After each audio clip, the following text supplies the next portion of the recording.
శుక్రవారం వెళ్ళండి, మంచి ఫలితాలు సంప్రాప్తిస్తాయి. తదుపరి కన్యా రాశి. కన్యా రాశి వారికి ఈ వారం చాలా అనుకూలంగా ఉంది. గడిచిన కొన్ని వారాల కంటే కూడా ఈ వారం చాలా అనుకూలంగా ఉందని చెప్పచ్చు. జన్మరాశ్యాధిపతి దశమాధిపతి అయిన బుధుడు తృతీయంలో ఉన్నారు. లాభాధిపతి అయిన చంద్రుడు కూడా జన్మరాశిలోను ద్వితీయ తృతీయంలో సంచరిస్తుంటారు ఈ వారం. కాబట్టి ఉద్యోగరీత్యా ఫినాన్స్ పరంగా చాలా అనుకూలంగా ఉంటుంది. వ్యాపార రీత్యా కూడా సానుకూల స్పందన ఏర్పడుతుంది. మంచి అవకాశాలు కలిసి వస్తాయి. నూతన ఉద్యోగ ప్రయత్నాలు కలిసి వస్తుంది. ఆరోగ్య రీత్యా కొన్ని జాగ్రత్తలు తీసుకోవాలి. అదేవిధంగా జీవిత భాగస్వామితో చిన్న చిన్న మనస్పర్ధలు వచ్చే అవకాశం లేకపోలేదు. వాటి విషయంలో జాగ్రత్త తీసుకోవాలి. కెరియర్ పరంగా వ్యాపార పరంగా చక్కగా ఉంటుంది. ఆరోగ్య రీత్యా కూడా ఎటువంటి ఇబ్బందులు ఉండవు.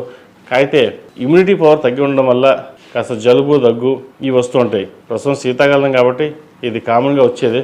అయితే ఈ రాశి వారికి మరీ ముఖ్యంగా ఎక్కువగా ఉంటుంది. వాటి విషయంలో కొంచెం జాగ్రత్త తీసుకోండి. దూర ప్రాంత ప్రయాణాలు కలిసి వస్తాయి. లాభాలు వచ్చే విధంగా గ్రహతులు గోచరిస్తోంది.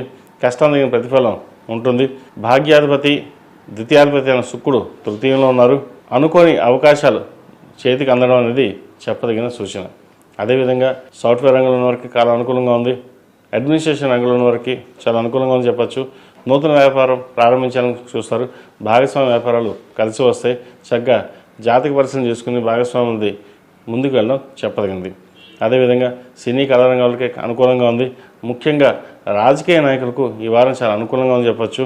మీరు ఏదైతే కోరుకున్నా ప్రజాదరణ ఎక్కువగా ఉంటుంది. మంచి వాక్చాతుర్యంతో 10 మందిని మెప్పించగలుగుతారు, ముందుకు సాగుతారు. మీరంటూ ఏంటో ఇప్పుడు చూపించడం వల్ల మీ పరపతి పెరుగుతుంది. చాలామంది మీరేం చేయలేరు, మాట్లాడలేరు, మీకేమీ తెలియదు అనుకుంటారు. కానీ మీకున్న లోకజ్ఞానం ఏదైతే ఉందో ఈ రాజకీయపరమైన మీరు చూపించడం అనేది 10 మందిలో మెచ్చుకోలుగా ఉంటుంది. ఈ రాశిలో జన్మించిన విద్యార్థులకు ఈ వారం చాలా అనుకూలంగా ఉంది. గడిచిన 4 వారాల కంటే కూడా ఈ వారం బాగుంది. విదేశీ సంబంధించిన విషయ వ్యవహారాలు చక్కగా ఉన్నాయి. విదేశాలకు వెళ్ళాలనుకునే వారికి ఏవైతే అడ్డంకులు ఉన్నాయో అవి తొలగిపోయి విదేశాలకు వెళ్ళే అవకాశం గోచరిస్తుంది. వివాహ సంబంధించిన విషయ వ్యవహారాలు చేయదగ్గ సంబంధాలు వచ్చి చేజారిపోతుంటాయి. వచ్చిన సంబంధాలని పరిశీలన చేసుకుని ముందుకు వెళ్ళడం చెప్పదగింది. చతుర్థ సప్తమాధిపతి గురువు దశమంలో ఉన్నారు కేంద్రంలో.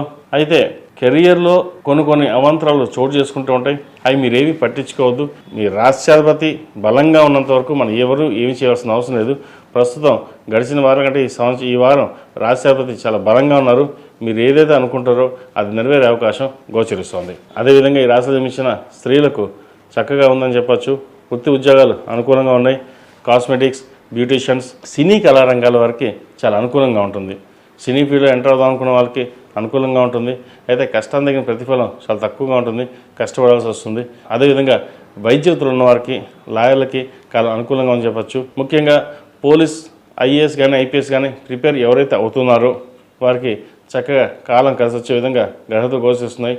అయితే చదువు మీద ఎక్కువ శ్రద్ధ పెట్టడం చెప్పదగిన సూచన. ప్రైవేట్గా జాబ్ చేస్తున్నాం, ప్రభుత్వ ఉద్యోగం వస్తుందా రాదా, మనం చేయగలమా లేదా, మనం ఇప్పుడు ఉద్యోగం మానేసి తర్వాత దాని మీద కాన్సన్ట్రేషన్ చేయాలన్న భావన ఉంటుంది. మీకున్న తెలివితేటలకి చక్కగా ఈ రెండింటిని మీరు మేనేజబుల్ చేసే క్యాపబిలిటీ మీకు ఉంటుంది. అది మీకు తెలియదు, కానీ మీరు రెండింటిని మేనేజ్ చేయవచ్చు. ఏదైనా సరే స్ట్రెస్కి గురి కాకుండా ఎక్కువగా థింక్ చేయకుండా ఉండడం చెప్పదగినది. మాతృ సంబంధించిన విషయ వ్యవహారాలు చక్కగా ఉన్నాయి. వారి అండదండలు మీకు చక్కగా లభించే విధంగా గ్రహతులు గోచరిస్తోంది. ఈ రాశివారు ప్రతిరోజు ప్రతినిత్యం ఓం నమో నారాయణ ఒత్తుతో దీపారాయణ చేయడం, దక్షిణామూర్తి స్తోత్రాన్ని పఠించి దక్షిణామూర్తి రూపుని మెడలో వేసుకోవడం చెప్పదగినది.